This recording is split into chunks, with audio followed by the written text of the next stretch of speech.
কিছু ফ্যামিলিতে জেনারেল লাইনে পড়ে দিন পালন করাটা জ্বলন্ত অগ্নিতে হাঁটার মতনই যন্ত্রণাদায়ক। বিশেষ করে যারা নতুন নতুন পদ্মা শুরু করছে তাদের জন্য নরক সমতুল্য। চাইলেও খাস পদ্মা করতে পারে না, আর যদিও করে কঠিন বাধা উপেক্ষা করে। আল্লাহর হেদায়েতে বিশেষ পাওয়াটা আল্লাহ তাআলা এমনিই দেয় না, এর জন্য নানান ত্যাগ এবং নানান কষ্টের সম্মুখীন হতে হয়। যখন কোনো জেনারেল পড়ুয়া মেয়ে দেখে তার ফ্যামিলি সদস্যদের দাওয়াত দেওয়ার পর উল্টো তার পর্দা নিয়ে হাসি মশকরা তামাশা করে, দিনের ক্ষেত্রে আপনজনদের অবহেলা ও দিন নিয়ে হাসি তামাশা করা, আমার মনে হয় না এর থেকে কষ্ট আর কোনো বিষয় আছে। এই কষ্টগুলো একজন মাদ্রাসার মেয়ে পড়ুয়াকে অবশ্যই করতে হয় না। আমার মতে জেনারেল বোনেরা হলো সত্যের পথে চলা একাকী এক পথিক। এই হুঙ্কার সত্যের আল্লাহর এক বান্দির, যে আল্লাহ তাআলার আদেশ পালন অর্থে কোনো বাধাকেই গ্রাহ্য করে না।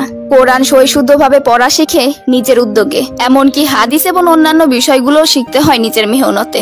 এই ক্ষেত্রেও ফ্যামিলির লোকদের নানান কথা শুনতে হয়। এত মোল্লাগিরি তোকে কে শিখাইছে?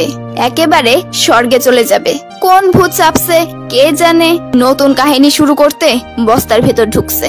এই সমস্ত কথা প্রতিনিয়ত দিনের পথে চলমান আমার মতন জেনারেল মেয়েদেরকেও শুনতে হয়, প্রিয়জন থেকে এবং অন্য সবার থেকে। এই ক্ষেত্রে কোনো মাদ্রাসা পড়ুয়া মেয়েদেরকে কিন্তু শুনতে হয় না।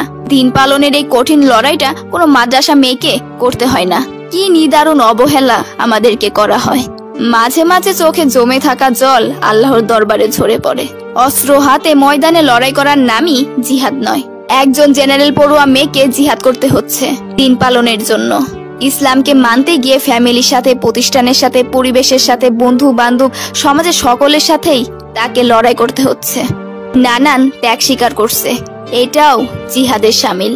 তো তাদেরকে নিয়ে মশকরাত বাদ দিয়ে একটু সম্মান দিতে শিখুন। তারাও চায় আল্লাহর পথে ফিরে আসতে, শুধু পেরে ওঠে না আপনাদের জন্য, আপনাদের এসব কথার জন্য। তো আমরা তাদেরকে সাহায্য করব দিনের পথে আসার জন্য। আল্লাহ তাআলা আমাদের সবাইকে সঠিক বুঝ দান করুন। আমিন।